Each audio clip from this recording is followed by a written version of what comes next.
Welcome back to algorithm education and my name is Upendra Yadav. तो हम लोगों ने ग्रुप थ्योरी की लेक्चर सीरीज को स्टार्ट किया था जिसमें आज ही हमारा नेक्स्ट लेक्चर है। तो इससे पहले के लास्ट के लेक्चर में हम लोगों ने फील्ड के बारे में डिस्कशन किया था कि फील्ड क्या होता है, डेफिनेशन को हम लोगों ने देखा था। देन इसके बाद हमारे पास कुछ एग्जाम्पल थे तो हम लोगों ने उन एग्जाम्पल को भी डिस्कस किया था। देन इसके बाद आज के लेक्चर में भी हम लोग फील्ड के एग्जाम्पल के बारे में ही डिस्कशन करेंगे। तो एक मोस्ट इंपॉर्टेंट एग्जाम्पल है, मैट्रिसेस से रिलेटेड है, तो हम लोग उसको आज के लेक्चर में डिस्कशन करेंगे। देखेंगे कि वो किन किन ऑपरेशन के साथ फील्ड फॉर्म करेगा या फिर नहीं करेगा, जो भी ऑपरेशन हम लोग को दिए गए होंगे। तो चलिए अब हम लोग बिना टाइम वेस्ट किए आज के लेक्चर को स्टार्ट करते हैं। तो कोई भी सेट फील्ड कब होता है, उसकी कंडीशन क्या होती है, ये तो आप लोग को पता होगी ना, लास्ट वाले लेक्चर में आप लोग पढ़ चुके हैं। फिर भी मैं आप लोग को एक बार बता देता हूँ। देखो, कोई भी सेट दिया गया है और उसके ऊपर दो ऑपरेशन डिफाइन कर दिए गए, तो वो जो फर्स्ट ऑपरेशन है ना, उस फर्स्ट ऑपरेशन के साथ जो भी सेट है वो अबेलियन ग्रुप होना चाहिए और उसका जो आइडेंटिटी एलिमेंट है वो मान लीजिए ई है। देन इसके बाद सेकंड कंडीशन आप लोग को ये चेक करनी होती है कि उस सेट में से जो एडिटिव आइडेंटिटी है ना उसको हटा दीजिए। हटाने के बाद जो आप लोग को सेट मिले ना वो दूसरे वाले ऑपरेशन के साथ भी अबेलियन ग्रुप होना चाहिए, ठीक है। और थर्ड कंडीशन ये होती है कि डिस्ट्रीब्यूटिव लॉ को भी फॉलो करना चाहिए। तो अगर ये तीन कंडीशन सेटिस्फाई हो रही हैं तो सेट को उन दोनों ऑपरेशन के अंडर हम लोग क्या बोल देते हैं कि ये एक फील्ड होगा। लेकिन ऑपरेशन का जो ऑर्डर है वो आप लोग को ध्यान रखना है, फर्स्ट वाले के साथ abelian group and identity element हटाने के बाद सेकंड वाले के साथ भी अबेलियन ग्रुप और डिस्ट्रीब्यूटिव लॉ को भी फॉलो करना चाहिए, ठीक है। तो अब यहाँ पर जो हमारे पास सेट है वो ये है, F is equal to set of matrices जिसकी सारी एंट्रीज क्या है, सेम है। और एंट्रीज कहाँ से बिलोंग कर रही हैं, सेट ऑफ रियल नंबर से। तो ये है हमारे पास सेट एफ। अब ऑपरेशन हम लोगों ने क्या डिफाइन किए, प्लस। प्लस का मतलब यूजुअल मैट्रिक्स एडिशन, और जो दूसरा ऑपरेशन है वो है डॉट, मतलब मल्टीप्लिकेशन, मतलब यूजुअल मैट्रिक्स मल्टीप्लिकेशन। तो हमारे पास सेट भी है और ये दो ऑपरेशन भी हैं। अब इन दोनों ऑपरेशन के अंडर हम लोग चेक करेंगे तो फर्स्ट ऑपरेशन है हमारा प्लस और जो दूसरा ऑपरेशन है वो है मल्टीप्लिकेशन। तो इन दोनों ऑपरेशन के अंडर हम लोग ये चेक करेंगे कि ये जो सेट एफ है ये फील्ड है या फिर ये नहीं है। तो सबसे पहले हम लोग यूजुअल मैट्रिक्स एडिशन के अंडर क्लोजर प्रॉपर्टी को चेक करते हैं। तो मान लेते हैं कि इस सेट एफ में से हम लोगों ने किन्हीं भी दो आर्बिट्री एलिमेंट को कंसिडर किया, ए और बी। तो अगर ए और बी इस सेट एफ में बिलोंग कर रहे हैं तो ए किस टाइप का होगा, इस टाइप का, मतलब सारी एंट्रीज सेम होंगी। और बी है वो इस टाइप का है, मतलब बी बी बी बी, मतलब इस टाइप की मैट्रिक्स है जो कि सेट एफ में बिलोंग कर रही है, ठीक है। अब हम क्या करते हैं, ए प्लस बी, मतलब हमारे पास ऑपरेशन क्या है, यूजुअल मैट्रिक्स एडिशन। तो ए प्लस बी ये क्या हो जाएगा, ए प्लस बी, ए प्लस बी, ए प्लस बी, ए प्लस बी, मतलब जब आप लोग इनको ऐड करोगे तो यही वाली तो मैट्रिक्स मिलेगी ना। और आप लोग यहाँ पर क्लियरली देख सकते हो कि ये इस एफ में बिलोंग कर रही है, ठीक है। तो क्लोजर प्रॉपर्टी तो सेटिस्फाई हो गई। अब साथ में हम लोग यहीं पर कम्यूटेटिव प्रॉपर्टी को भी देख लेते हैं। तो ए प्लस बी को आप लोग बी प्लस ए भी तो लिख सकते हो ना, कोई दिक्कत नहीं है, क्योंकि 4 + 5 इज इक्वल टू 9 और 5 + 4 इज इक्वल टू 9। तो चाहे आप लोग ए प्लस बी को ऐड कर लीजिए या फिर आप लोग बी प्लस ए को ऐड कर लीजिए, कोई दिक्कत तो है नहीं है। तो ए प्लस बी को आप लोगों ने बी प्लस ए लिख दिया, यहाँ पर भी बी प्लस ए, यहाँ पर भी बी प्लस ए और यहाँ पर भी बी प्लस ए। तो ये हो जाएगा बी प्लस ए। तो आप लोगों ने क्या शो कर दिया, A plus B is equal to B plus A, मतलब कम्यूटेटिव प्रॉपर्टी भी सेटिस्फाई होगी। इसी तरीके से अगर आप लोग इस सेट एफ के लिए यूजुअल मैट्रिक्स एडिशन के अंडर एसोसिएटिविटी की कंडीशन को चेक करोगे तो वो भी सेटिस्फाई हो जाएगी। तो आप उसको अपनी नोटबुक पर चेक कीजिए, तो ये एसोसिएटिविटी की कंडीशन भी सेटिस्फाई हो जाएगी। तीन कंडीशन सेटिस्फाई हो गई, क्लोजर, कम्यूटेटिव और एसोसिएटिविटी। अब क्या रहेगी, आइडेंटिटी और इनवर्स एलिमेंट। तो आइडेंटिटी एलिमेंट देखते हैं कि आइडेंटिटी एलिमेंट क्या होगा। तो सेट एफ के लिए जो आइडेंटिटी एलिमेंट होगा वो होगा जीरो मैट्रिक्स, मतलब 0 0 0 0। तो ये आइडेंटिटी एलिमेंट होगा सेट एफ के लिए। मतलब सेट एफ में से चाहे आप कोई सा भी एलिमेंट उठा लो ना और उसको इस एलिमेंट के साथ ऑपरेट करा दो तो सेम आप लोग को वही एलिमेंट मिल जाएगा। इसी तरीके से किसी मैट्रिक्स ए के लिए जो उसका इनवर्स एलिमेंट होगा वो होगा माइनस ए माइनस ए माइनस ए माइनस ए। और ये भी आप लोग यहाँ पर क्लियरली देख सकते हो कि ये सेट एफ में बिलोंग कर जाएगी। तो अब चारों कंडीशन सेटिस्फाई हो गई, क्लोजर, एसोसिएटिविटी, आइडेंटिटी भी है, इनवर्स है और फिफ्थ कंडीशन कम्यूटेटिविटी। तो पांचों कंडीशन सेटिस्फाई हो गई। इसका मतलब F plus is in abelian group with identity element this. तो आइडेंटिटी एलिमेंट हमारे ये है। अब सेकंड कंडीशन चेक करते हैं फील्ड होने के लिए। सेकंड कंडीशन क्या है, इस सेट एफ में से इस जीरो एलिमेंट को हटा दो, मतलब जीरो मैट्रिक्स को हटा दो, तो हमारे पास क्या बचेगा, एफ स्टार हो जाएगा ना। तो ये है ये वाली मैट्रिक्स ए, मतलब सारी एंट्रीज सेम है, लेकिन जो ए है वो जीरो नहीं होना चाहिए, और ए सेट ऑफ रियल नंबर में बिलोंग कर रहा है, बट जीरो नहीं होना चाहिए। तो ये जो एफ स्टार है ना, अब ये भी अबिलियन ग्रुप होना चाहिए। तो सबसे पहले हम लोग क्लोजर प्रॉपर्टी को चेक कर लेते हैं मल्टीप्लिकेशन के रेस्पेक्ट में। तो हम लोग ए और बी को मल्टीप्लाई करा के देख लेते हैं। तो जब आप लोग ए और बी को मल्टीप्लाई कराओगे तो मल्टीप्लाई कराने के बाद जो आप लोग को मैट्रिक्स मिलेगी वो मिलेगी 2ab 2ab 2ab और 2ab। तो यहाँ पर भी आप लोग देख सकते हो कि ये जो मैट्रिक्स है ये भी सेट एफ में बिलोंग कर रही है, ठीक है। तो क्लोजर प्रॉपर्टी तो सेटिस्फाई होगी। इसी तरीके से अगर आप लोग एसोसिएटिविटी की कंडीशन को भी चेक करोगे ना, तो वो भी यहाँ पर सेटिस्फाई हो जाएगी। आप लोग अपनी नोटबुक पर चेक कर सकते हैं।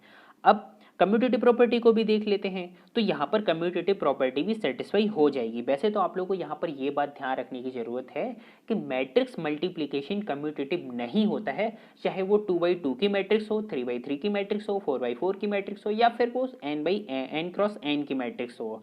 तो मैट्रिक्स मल्टीप्लिकेशन में जो कम्यूटेटिव प्रॉपर्टी है वो सेटिस्फाई नहीं होती है, लेकिन यहाँ पर जो सेट दिया गया है जिसकी सारी एंट्री सेम है, इसमें कम्यूटेटिव प्रॉपर्टी सेटिस्फाई होती है। तो इसको आप लोग इजीली चेक भी कर सकते हो। पहले a इंटू बी निकालिए, देन इसके बाद b इंटू ए निकालिए, तो ये दोनों जो भी मैट्रिक्स आएंगे ना वो दोनों सेम आएंगे। तो कम्यूटेटिव प्रॉपर्टी सेटिस्फाई होती है। अब जो हमारा सबसे मेन काम है वो ये है कि आइडेंटिटी और इनवर्स एलिमेंट क्या होगा। तो अब आप लोग इस लेक्चर को पॉज कीजिए और कमेंट सेक्शन में मुझे ये बताइए कि इस एफ स्टार के पास जितने भी एलिमेंट एग्जिस्ट कर रहे हैं उन सभी के इनवर्स एलिमेंट एग्जिस्ट करेंगे या फिर नहीं करेंगे। क्योंकि मैं आप लोगों से ऐसा इसलिए पूछ रहा हूँ, आप लोगों ने 12th क्लास में ये पढ़ा होगा कि अगर किसी मैट्रिक्स का डिटर्मिनेंट 0 आ रहा है तो उसका इनवर्स एलिमेंट एग्जिस्ट नहीं करता है, क्योंकि जब इनवर्स निकालते हैं तो उसका फॉर्मूला क्या होता है, 1 divided by determinant of A into adjoint matrix. तो यहाँ पर तो जितनी भी मैट्रिक्स आ रही हैं उन सभी का डिटर्मिनेंट 0 है।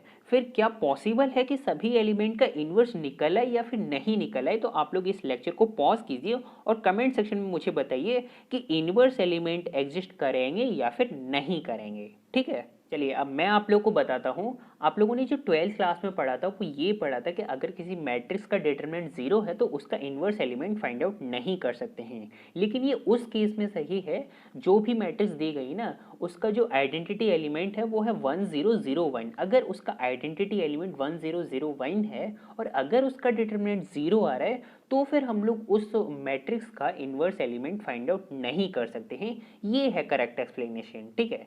तो यहाँ पर भी जो इस सेट में एलिमेंट एग्जिस्ट कर रहे हैं, मतलब ये जो मैट्रिसेस है इसका जो आइडेंटिटी एलिमेंट है मल्टीप्लिकेटिव आइडेंटिटी एलिमेंट वो 1001 नहीं है। जब आप इस मैट्रिक्स को 1001 के साथ मल्टीप्लाई कराओगे ना तो आप लोग को सेम यही वाली मैट्रिक्स नहीं मिलेगी। इसका मतलब तो ये हुआ कि इसका जो आइडेंटिटी एलिमेंट है ना वो 1001 तो नहीं है, कुछ और है। तो अब आइडेंटिटी एलिमेंट किस तरीके से फाइंड आउट करेंगे ये देखो। तो आइडेंटिटी एलिमेंट को चेक करते हैं।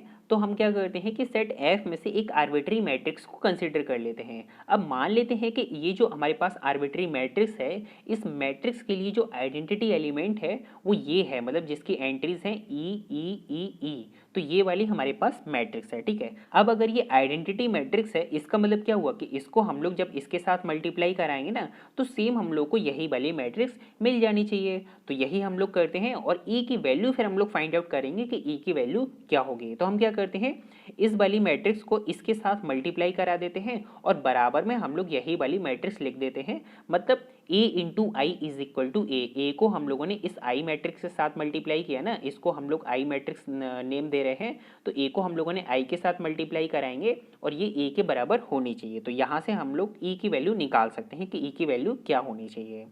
तो हम लोग मल्टीप्लाई करा लेते हैं। तो मल्टीप्लाई होके हमारे पास ये आएगा 2ae 2ae 2ae और यहाँ पर भी आएगा 2ae और ये बराबर हो जाएगा a। तो मतलब इस वाली मैट्रिक्स के साथ। अब अगर ये दोनों मैट्रिक्स बराबर हैं इसका मतलब क्या हुआ 2ae is equal to a। तो a से तो a कैंसिल हो जाएगा, हमारे पास बचेगा क्या, मतलब अगर हम e की वैल्यू निकालें तो e इज इक्वल टू 1/2। तो हमारे पास इस मैट्रिक्स के लिए जो आइडेंटिटी एलिमेंट आया वो क्या है, ये वाली मैट्रिक्स आई। अब आप लोग इसको वेरीफाई भी कर सकते हैं। इस मैट्रिक्स के साथ जब मल्टीप्लाई कराओगे तो मल्टीप्लाई कराने के बाद सेम आपको यही मैट्रिक्स मिल जाएगी। तो आप लोग यहाँ पर देख सकते हो कि यहाँ पर ये वाली जो मैट्रिक्स है ये 1001 नहीं है, जो कि हम लोग यूजुअली लेके चलते हैं कि अगर कोई भी मैट्रिक्स है तो उसका जो आइडेंटिटी एलिमेंट होगा, मल्टीप्लिकेटिव आइडेंटिटी, वो 1001 होगा। लेकिन यहाँ पर 1001 नहीं है। तो अब अगर हमारे पास 1001 वाली आइडेंटिटी मैट्रिक्स नहीं है और अगर मैट्रिक्स का डिटरमिनेंट भी 0 हो जाता है तो हम लोग उसका इन्वर्स एलिमेंट भी फाइंड आउट कर सकते हैं। तो आइडेंटिटी एलिमेंट तो हम लोगों ने फाइंड आउट कर लिया, ठीक है। अब हम लोग इन्वर्स एलिमेंट को फाइंड आउट करते हैं। तो जिस तरीके से हम लोगों ने आइडेंटिटी एलिमेंट को फाइंड आउट किया था ना, बिल्कुल सेम उसी तरीके से हम लोग इन्वर्स एलिमेंट को भी फाइंड आउट कर लेंगे। तो देखो इन्वर्स कैसे फाइंड आउट करेंगे। तो मान लेते हैं कि कोई एक ए एलिमेंट है जो सेट एफ में बिलोंग कर रहा है और इस सेट ए का जो इन्वर्स एलिमेंट है वो है सेट बी। तो अब हम क्या करेंगे, ए को बी के साथ मल्टीप्लाई करा देंगे और अगर ये जो बी एलिमेंट है ये ए का इन्वर्स है, इसका मतलब मल्टीप्लाई होने के बाद हम लोग को आइडेंटिटी एलिमेंट मिलना चाहिए। तो वही हम लोग करेंगे, A into B is equal to identity, मतलब इसको हम लोग आइडेंटिटी एलिमेंट के साथ बराबर कर देंगे। बराबर करने के बाद हम लोग क्या करेंगे, जो हमारे पास बी मैट्रिक्स है ना, मतलब जो एंट्रीज होंगी बी बी बी बी, तो इसकी हम लोग वैल्यू निकाल लेंगे और अगर वैल्यू निकल आई फिर तो हम लोग को इन्वर्स मैट्रिक्स मिल जाएगी। तो हम क्या करते हैं, मल्टीप्लाई करा देते हैं ए और बी को। तो मल्टीप्लाई कराने के बाद हमारे पास ये वाली मैट्रिक्स आएगी और आइडेंटिटी मैट्रिक्स तो हमारे पास ये ऑलरेडी पहले से ही है, अभी हम लोग थोड़ी देर पहले निकाल भी चुके हैं। यही मैट्रिक्स तो थी ना आइडेंटिटी एलिमेंट। अब क्या करते हैं, ये दोनों मैट्रिक्स अगर बराबर हैं तो बराबर कर देते हैं। तो इसका मतलब 2ab इज इक्वल टू 1/2 और यहाँ से अगर आप लोग b की वैल्यू निकालोगे, क्योंकि आप लोग क्या बोल रहे हो कि ये जो b मैट्रिक्स है ये a का क्या है, इन्वर्स है, तो मतलब हम लोग को b की वैल्यू फाइंड आउट करनी है। तो यहाँ से भी b की वैल्यू फाइंड आउट करोगे तो b is equal to 1/4a। और b मैट्रिक्स किस टाइप की होगी, जिसकी सारी एंट्रीज b होंगी। तो यहाँ पर भी आप लोग b की वैल्यू लिख दीजिए, यहाँ पर भी लिख दीजिए, यहाँ पर भी लिख दीजिए और यहाँ पर भी लिख दीजिए। तो ये हमारी क्या हो जाएगी, इन्वर्स एलिमेंट हो जाएगा इस सेट ए के लिए, जिसके और सेट ए की जो एंट्रीज होंगी वो सारी ए होंगी। तो ए ए ए ए, तो ये वाली जो मैट्रिक्स है ना, इस मैट्रिक्स के लिए जो इन्वर्स एलिमेंट होगा वो ये वाला हो जाएगा। अब आप लोग मल्टीप्लाई करा के देख लीजिए। मल्टीप्लाई कराने के बाद आप लोग वेरीफाई कर सकते हो कि आप लोग को आइडेंटिटी एलिमेंट मिल जाएगा।